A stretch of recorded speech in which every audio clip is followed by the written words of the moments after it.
Supreme court ने तीनों कृषि बिल कानूनों के अमल पर रोक लगाकर सरकार और किसानों से बातचीत किए जाने एक एक्सपर्ट कमेटी बनाई है। कमेटी में भूपिंदर सिंह, अनिल धनवट, अशोक गुलाटी एवं प्रमोद जोशी को शामिल किया गया। यह चारों सरकार के समर्थक एवं कृषि कानूनों बिलों के समर्थन में रहे हैं।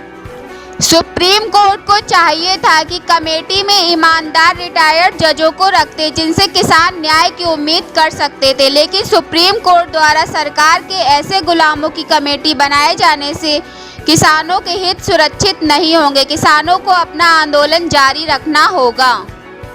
सुप्रीम कोर्ट द्वारा सरकार के समर्थकों की एक्सपर्ट कमेटी बनाए जाने से आम जनता का न्यायालय पर से विश्वास उठ सकता है।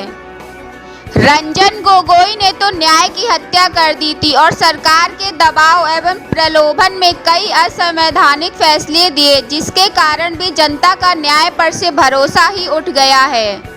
सुप्रीम कोर्ट के जज प्रेस कॉन्फ्रेंस कर स्वयं कहते हैं कि लोकतंत्र खतरे में है। हाल ही में रिटायर्ड जस्टिस ने तो यहाँ तक कह चुके हैं कि देश में कानून नहीं बचा, पैसे के दम पर हमारे आदेश रोके जा रहे हैं। कोर्ट को बंद कर दो, अब देश छोड़ना ही बेहतर है। देश की न्याय व्यवस्था और सरकार के ऐसे हालात हैं, जनता को न्याय और अधिकार कैसे मिलेंगे और वे कैसे सुरक्षित और सम्मानजनक जी सकेंगे। ऐसा अब नरेंद्र मोदी आरएसएस मनुवादी सरकार में प्रतीत नहीं होता। इसीलिए किसान आंदोलन के समर्थन में तमाम देश के लोगों को खड़े होने की आवश्यकता है, अन्यथा लोकतंत्र एवं संविधान खत्म हो जाएगा। कानून का राज समझ से परे है। जो बुद्धिजीवी, समाज सेवी, मानवाधिकार कार्यकर्ता सरकार की जन विरोधी नीतियों के खिलाफ आवाज उठाता है, लड़ता है, बोलता है, लिखता है, उसे देशद्रोही, आतंकी, नक्सली घोषित कर दिया जाता है और जेल में ठूस दिया जाता है या तो सुनियोजित षड्यंत्र के तहत हत्या कर दी जाती है। देश भयानक मोड़ पर खड़ा है। देश के हालात अत्यंत खराब है। संविधान एवं लोकतंत्र पर आस्था रखने वाले तमाम लोगों को देश को बचाने के लिए एकजुट होकर किसान आंदोलन को सार्थक करने की जरूरत है, अन्यथा देश मनुवादी पूंजीपतियों का गुलाम बन जाएगा।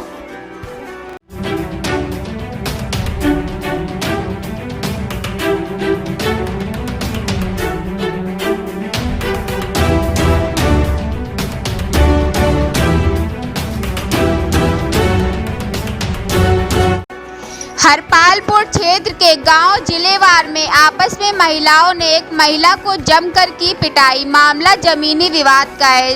जमीन मकान कब्जा को लेकर महिलाओं ने गांव की एक महिला को पकड़कर जमकर धुनाई कर दी। लगभग 6 महिलाएं जिन्होंने महिला को जमकर पीटा, उनके खिलाफ महिला ने एसपी को प्रार्थना पत्र देकर कार्रवाई की मांग की। वहीं एसपी कपिल देव ने बताया है कि महिला के प्रार्थना पत्र पर थाना हरपालपुर को मुकदमा दर्ज करके महिलाओं को गिरफ्तार करके जेल भेजा जाए। हरदोई से ब्यूरो चीफ रजनी चौहान की रिपोर्ट।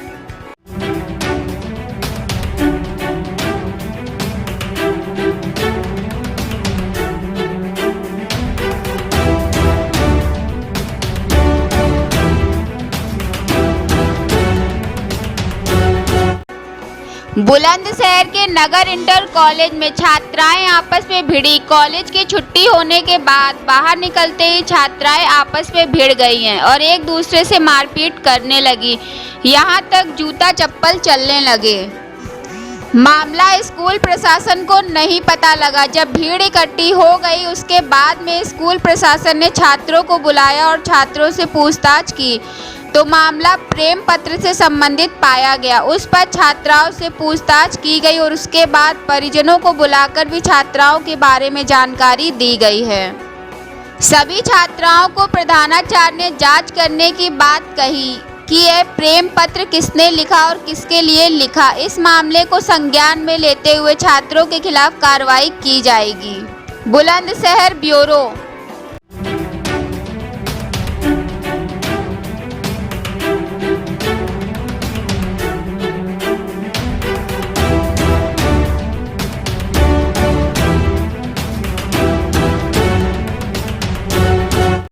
विधान परिषद चुनाव में क्या समाजवादी पार्टी बना पाएगी अपने एमएलसी? 12 सदस्यों का कार्यकाल 30 जनवरी को खत्म हो रहा है।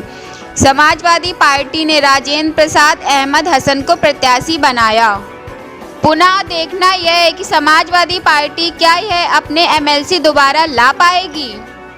जनसंख्या कम होने की वजह से एक एमएलसी बनाना तो ठीक है कि एक एमएलसी में इनका एक बन सकता है अखिलेश यादव। समाजवादी मुखिया का कहना है कि आने वाले समय में जब सरकार होगी तो एमएलसी की संख्या भी बहुत होगी। एक एमएलसी बनना तय है। राजेंद्र चौदिया अहमद हसन। लखनऊ ब्यूरो से मुस्कान गौतम की रिपोर्ट।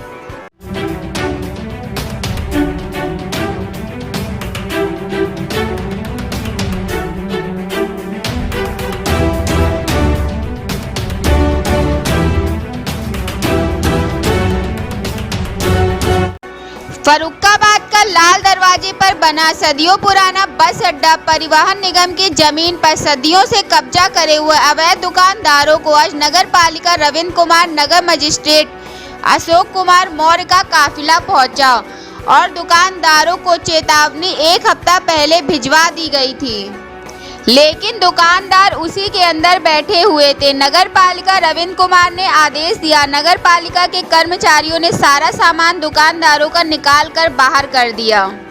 उसके बाद जेसीबी ने कहर बनकर दुकानों को ध्वस्त कर दिया। आपको बताते चले, दुकानों का मामला न्यायालय में कई वर्षों से चल रहा है। दुकानदारों ने अपनी रिटर्न डाल रखी थी, कोई भी जजमेंट नहीं हुआ क्योंकि वह संपत्ति सरकार की थी। इसीलिए अवैध कब्जेदारों को हटाने में नगर पालिका और दुकानदार कर्मचारियों से नोकझोंक करने लगते थे।